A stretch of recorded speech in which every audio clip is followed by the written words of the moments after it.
Is your MacBook running hot with the fans kicking all the time? Then reapplying the thermal paste on the CPU and the GPU might be something for you. I'm working on a 2015 MacBook Pro, 13-inch with Retina display in this video, but this guide will apply for almost every MacBook.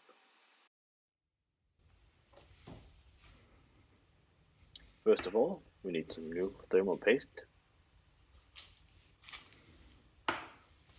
something to clean up the old thermal paste, some alcohol,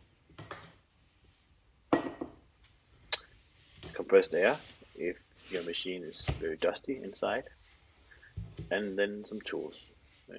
Here you will need the special P5 Pentalobe proprietary Apple thread and also a T5 Torx.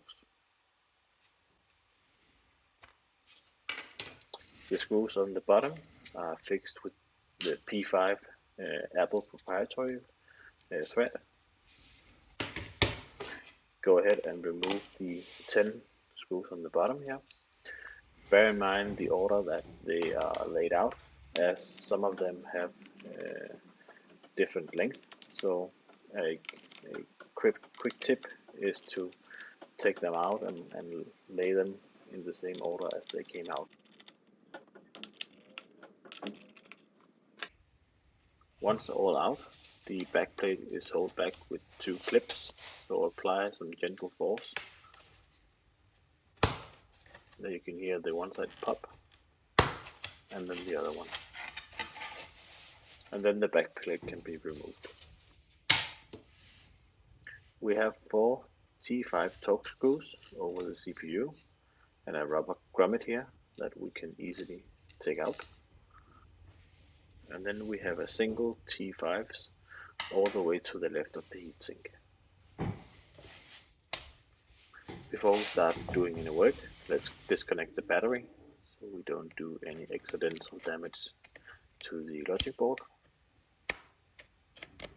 You can use a plastic sponge or your nails to power the battery connection. Covering the screws for the heatsink are small rubber caps. Not all was present on my computer here. So what I do here is I loose them, cross loose the threads slightly before getting them all the way out.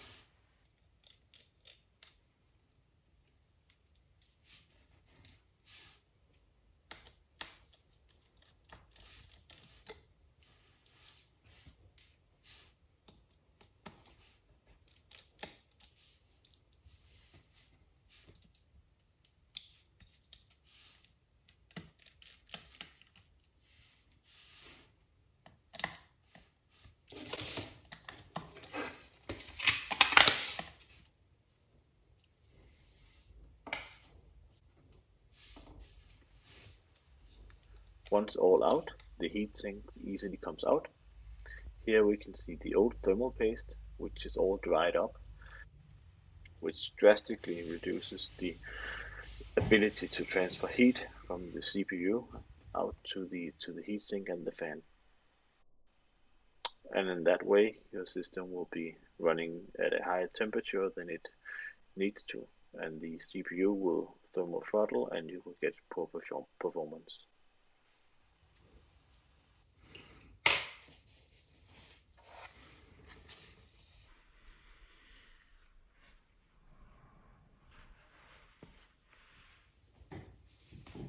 Removing the old thermal paste is straightforward.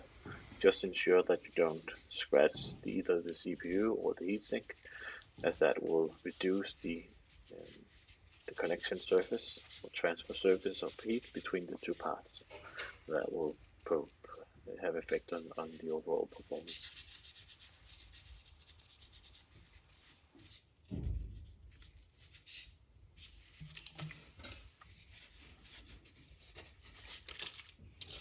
Use some alcohol to ensure that everything has come off and you don't have any leftover residue left.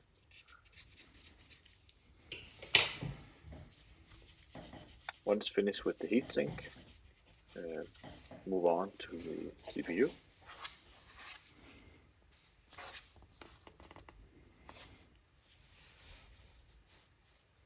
and ensure that everything is on.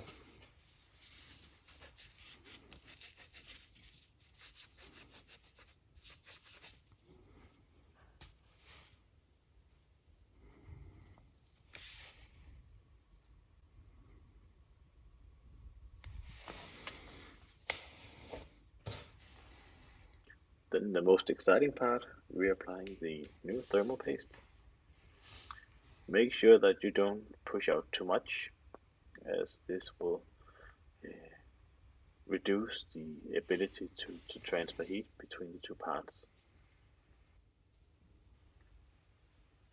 Grab the heatsink and be careful not to push it too much around once it has made contact with the thermal paste, as it will squeeze it all over. So I have just laid it on top here, and I'll fix the screw here furthest to the left in order to have some stability of the heatsink, and then I'll put in the four screws loosely, and then I'll tighten them up afterwards and put some squeeze force on the heatsink.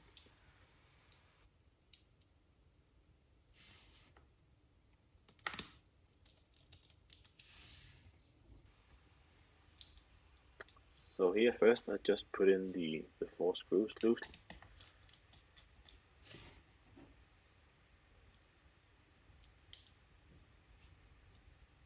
and then following that I will apply some force to ensure that we have a good spread and the thermal paste has been compressed and pushed out to the maximum surface.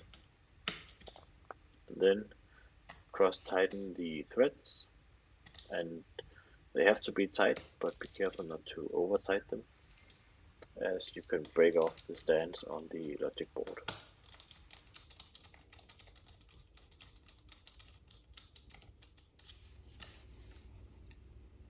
Then put in the rubber grommet again, and apologies for putting in my head here over the camera.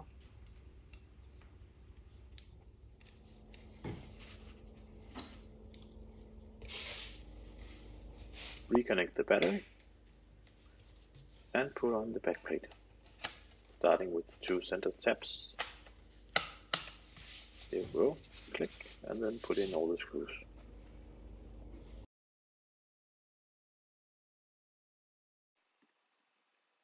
Once all done, flip the machine upside down and power it back on and ensure that everything works. Congratulations, you have now improved the thermal performance on your MacBook. Thanks for watching.